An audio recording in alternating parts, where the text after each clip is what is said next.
Hey, it's Tim the Dad here, and anyone who knows me knows that my favorite genre of board games is pirates.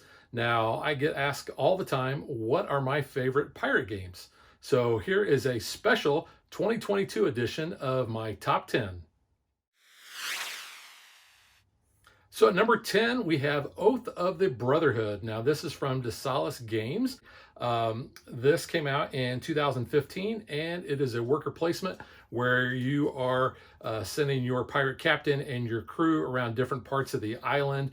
You're handling treasure, you're handling weapons and such, but I don't know of any other really good worker placement pirate games. So Oath of the Brotherhood is my number 10. Number 9 is Extraordinary Adventures Pirates. Now, this is from Forbidden Games and designers Don Beyer and Glenn Drover. This came out in 2019. It is a deck building racing game. You are going to be sailing on 3 different tracks. You're going to be stopping at areas and you're going to be picking up crates of goods that you're going to be able to turn in for points, as well as possibly pick up your pirates or other players' pirates along the way for additional points. My number 8 game is Francis Drake. Now, this is more of a privateer game versus a pirate game, but we know that privateers were state-sanctioned pirating anyway. So this came out from Kyle Games and designer Peter Hawes. It came out in 2013. This has a time track and secret deployment mechanism. You're going to be going along a track. You decide if you want to go slow or if you want to go fast based on the resources that you want to pick up, or maybe some of the things that you want to do. But others may fly past you on that track and deploy their ships first. So it's kind of a press your luck type of thing where that aspect comes in, but it's a lot of fun. And Megan will tell you that this is probably one of the heaviest games that she's ever handled. My number 7 is Jamaica, and this is from GameWorks. Came out in 2007, and it just recently had a reprint of this. But this is a racing game where you're kind of everybody's doing simultaneous selection of cards in their hands because you have 2 dice that you're trying to resolve. So you want to figure out, do you want more of this or do you want more of that type of thing? But you're racing around the island of Jamaica. Sometimes you have to stop at ports and pay gold or pick up food. You may have to battle other players, so you need to make sure you have gunpowder. But this is a lot of fun. So that is Jamaica. My number 6 game is Libertalia. Now, this is from publisher Marabunta, designer Palomori. This came out in 2012, and this is a simultaneous action selection game where you're all going to have the same cards to begin with, and you're going to be basically placing those cards, which represent your crew, on the ship, and based on number, they're going to have a certain order that those actions are going to fire off on.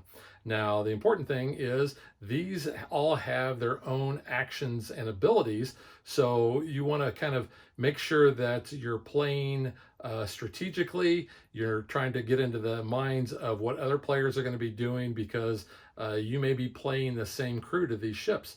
It's a lot of fun. It plays up to 6. This is a great game, obviously, to play with groups. It's a fast game. It only plays over 3 rounds. And I highly recommend the original version over the new version. The original is very, pirate theme from the, the romanticized pirates. And the new one is more like Disney's Space Treasure Island sort of thing. So if you're going to get it, I highly recommend getting the original. My number 5 game is Tiny Epic Pirates. Now, this is from Gamelin Games and designer Scott Almes. This came out in 2021, and it uses a rondo mechanism that has your captain's orders. Now, everybody's is going to be different. You're going to be moving your captain around that to figure out which orders that you want to execute. You can use your deck hands to skip over places, but essentially what you're going to be doing is using that to take actions. You're going to be moving your ship around a modular 4x4 grid. You're going to be plundering cities. You're going to be trading goods to get money. And then you want to be burying that treasure.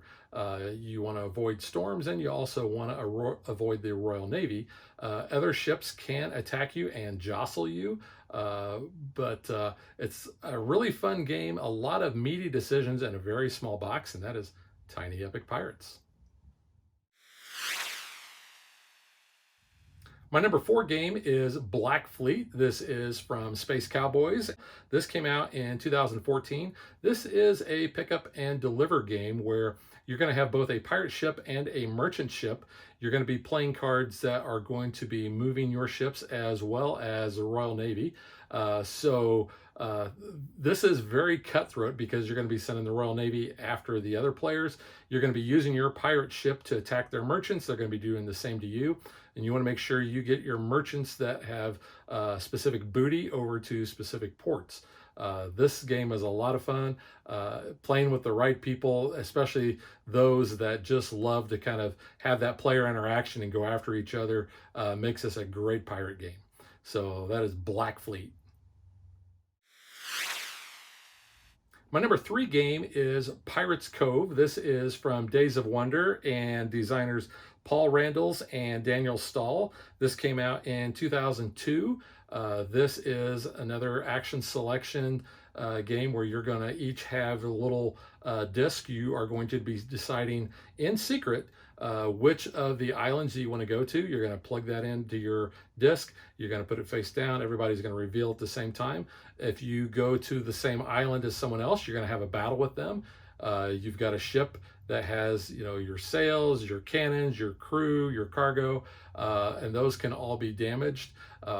It's a lot of fun. You got to watch out for the pirates. You have Blackbeard. You have some of the other famous pirates as well. And you're going to be going around and you're going to be getting booty. You have to repair your ship. But Pirates Cove, it's a lot of fun. My number 2 game is a big game. In fact, this might be rivaling Francis Drake, and that is Shiver Me Timbers from Veldflute Verlag. But this game has some of the best components I've ever seen. You've got a pretty good sized pirate ship that you are going to be constantly changing because you're going to be adding sails, which increase your speed. You're going to be adding cannons, which gives you more firepower against other players or merchant or pirate ships. You're going to increase your hold, which is going to allow you to carry more goods, because this at its heart is a pick up and deliver game. You've got a modular board that you're going to be going around. You can fight sea serpents. You can fight the Kraken. You can be going on quests. You've got specific goals that you're going to be fighting, and it has a really good fighting mechanism where it kind of represents the old sword fights that you saw in all the old pirate games or the pirate movies. And you're going to be playing cards going back and forth on a track, and whoever is furthest on a track will defeat the other player. So that's a lot of fun. Like I said, it's got great production value. If you can, get the Captain's Pledge, which has metal coins and some other upgraded components. But it is probably one of the most streamlined games I've ever played as far as a pirate game that has pick up and deliver, and that is Shiver Me Timbers. Here we are at number 1, and this game is also my number 1 favorite game of all time. That's Merchants and Marauders from Z-Man Games. This came out in 2010. This is a pick up and deliver where you get to decide, do you want to be a peaceful merchant and sail from port to port around the Caribbean, trading your goods, getting money, or do you want to go bad and be pirate and sink those merchants, attack your other players, but you got to watch out for the Royal Navy. Also, if you're a merchant, you got to watch out for the other pirates, not necessarily your other players, but there are pirates that come out on the board and they will be attacking you as well. But this game is a lot of fun. If you are into pirate games at all, I can't recommend this game enough. This has got, huge pirate theme. It's got great production quality. I love the look of the board. Just love everything about it. So Merchants and Marauders, my number 1. So there you have it. Those are my top 10 pirate games as of 2022. I'm curious to see what the future brings, if there'll be any new great pirate games that come out that will bump any of those out. I will mention that I do own all those games in my top 10 list, and most of those can be seen on Dad vs. Daughter. So check them out if you want to see what those look like. But until then, play more pirate games, and we'll catch you guys next time. Thanks for watching our video. We hope you enjoyed it. And if you did, click that like and subscribe button. You can also follow us on social media like Facebook and Twitter at DadVDaughter. And if you like what we do and you want to support us, you can visit our Patreon page. So thanks for watching. Thanks.